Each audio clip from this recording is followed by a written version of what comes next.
Histoire du dieu serpent Naga. Naga est une divinité ou une créature en forme de cobra royal que l'on trouve d'abord dans la tradition culturelle hindoue et plus tard très populaire dans la mythologie bouddhiste et dans les arts visuels bouddhistes dans la plupart des pays d'Asie. Dans le contexte de la culture Han, Naga est translittéré par Nadja, est identifié avec dragon et s'intègre aux croyances indigènes pour devenir des mascottes, esprits contenant de nombreuses caractéristiques et propriétés. C'est si compliqué qu'il est difficile d'en dire la fin. Naga apparaît souvent comme une moitié d'humain, à partir de la taille, et l'autre moitié comme un serpent enroulé. Je me demande si la dame est apparentée. La plupart des Nagas sont de couleur blanche, ont un visage et deux mains, et les deux mains sont jointes en signe de respect ou font le geste d'offrir des bijoux. Ils ont 3, 5, 7 crêtes ou 7 petits serpents qui s'élèvent comme une crête sur la tête du Naga et ces serpents ont des couleurs correspondant aux 5 castes des Nagas selon les 5 castes de la société indienne. Degré traditionnel. Une race de peuple serpent, c'est l'ennemi éternel de l'espèce dans la mythologie hindoue.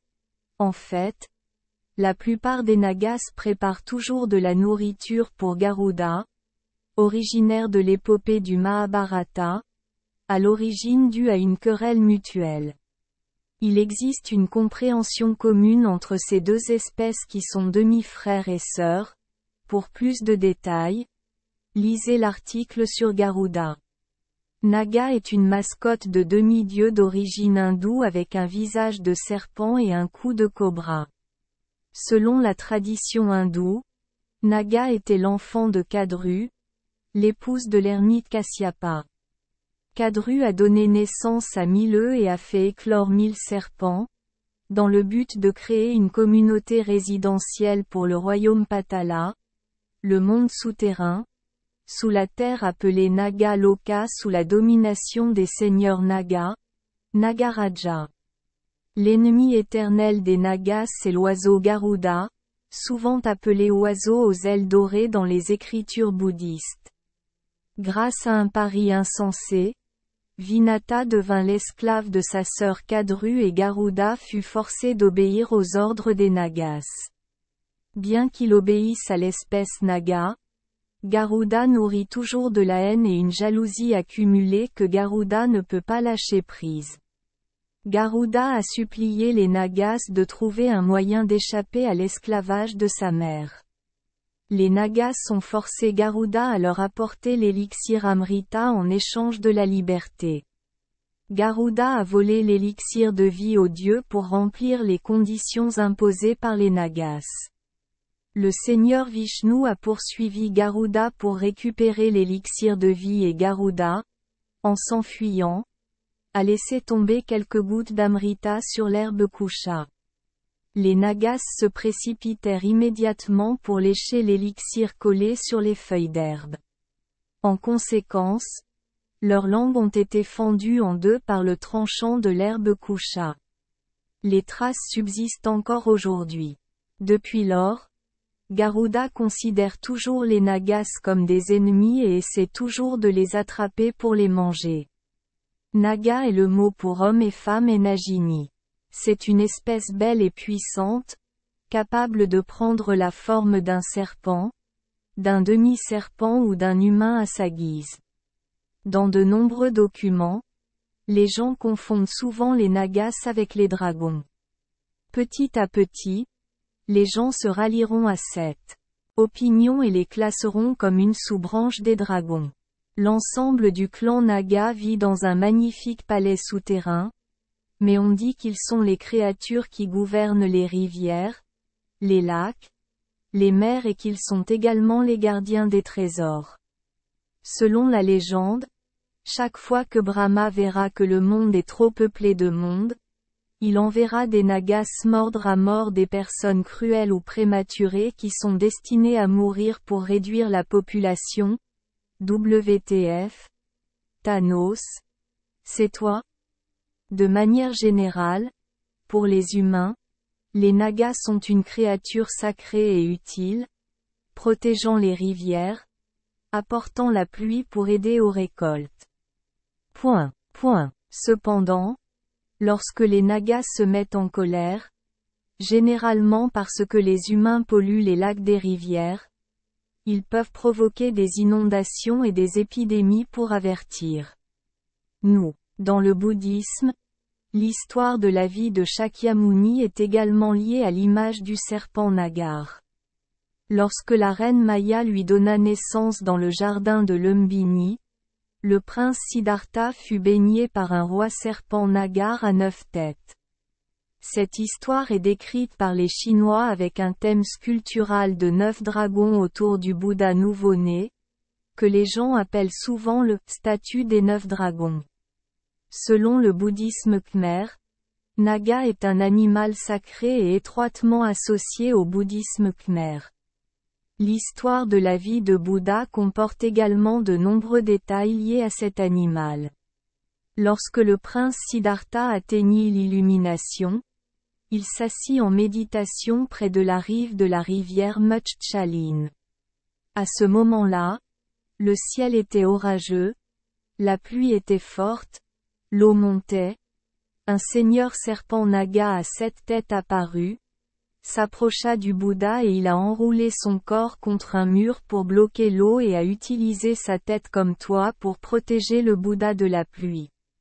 Dans le Mahasattva Sutra, lorsque le Bouddha descendit sur terre, il y avait un serpent à 9 têtes qui projetait de l'eau parfumée pour baigner le Bouddha.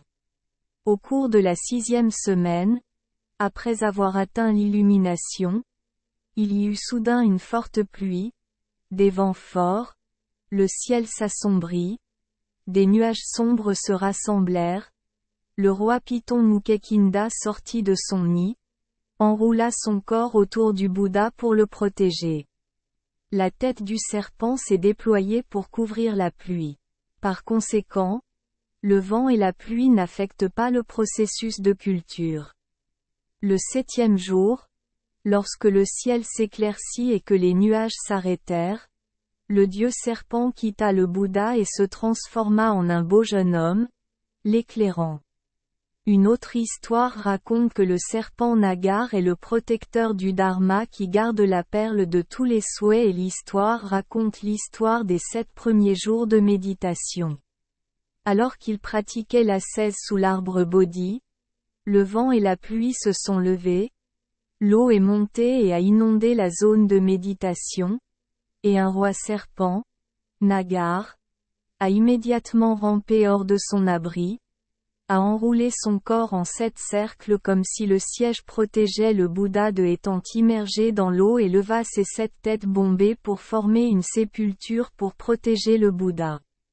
Selon une autre légende bouddhiste, il y avait un seigneur serpent Naga qui, parce qu'il adorait le bouddhisme, se transforma en Sangha. Dit et pratique la religion comme les autres moines novices. Le Bouddha le savait et a invité le seigneur serpent Naga à lui dire qu'à part les humains, il n'y a aucun autre animal qui puisse pratiquer pour obtenir des résultats justes. Vous ne devriez donc pas gaspiller vos efforts. Naga a récemment demandé que si quelqu'un devenait moine à l'avenir, il soit prié de l'étiqueter avec son nom avant la cérémonie d'ordination. Le Bouddha accepta et à partir de ce moment-là, ceux qui se préparaient à devenir moines furent appelés Nagas. Le peuple khmer possède de nombreuses légendes sur l'origine du serpent Nagar en Asie du Sud-Est. On y trouve la légende de la fondation du peuple khmer. Le roi Kampu et la reine Nagar, fille du roi serpent Nagar, ont fondé et construit ensemble le pays du Cambodge. Depuis lors, l'image du serpent Nagar a été construite partout sur les pagodes, les portes des temples et les temples, avec la signification d'un dieu gardant les lieux sacrés et d'une espèce capable de protéger les sources d'eau. Les rois khmers croyaient que je m'accouplais avec une belle Nagini pour maintenir la royauté. Lignée. Dans les registres fonciers de Chenla, Chaudat-Juan a écrit que chaque nuit, le roi dormait avec une fée serpent. Lorsqu'il était jeune, le premier roi du royaume Shenla, Kampu, était très talentueux. En traversant la mer vers le pays des îles, il rencontra la fille du roi serpent Naga, une fille comme une fée descendant sur terre. À cette époque, le roi serpent Naga organisait une cérémonie de sélection des mariés. Kampu a surpassé tous les garçons dans les compétitions littéraires et d'arts martiaux pour devenir le mari de la princesse Naga. Kampu et sa femme ont relié les tribus et ont établi le royaume de Shenla. La princesse Naga est devenue reine et, après que des générations de rois aient construit des palais, des pagodes et des œuvres spirituelles, ils ont construit des statues du serpent Naga pour l'adorer, le considérant comme la divinité gardienne du lieu sacré. Merci les enfants des Esperluette Croisillon 39. Avoir écouté des contes de fées au jour Esperluette Croisillon 39. 8. Espérons que les histoires apporteront aux enfants des moments heureux et significatifs. Si vous aimez notre chaîne, veuillez appuyer sur le bouton S Esperluette Croisillon 39. Abonner, pour ne manquer aucune histoire intéressante. Je vous souhaite une bonne nuit de sommeil et de beaux rêves. Rendez-vous dans la prochaine histoire.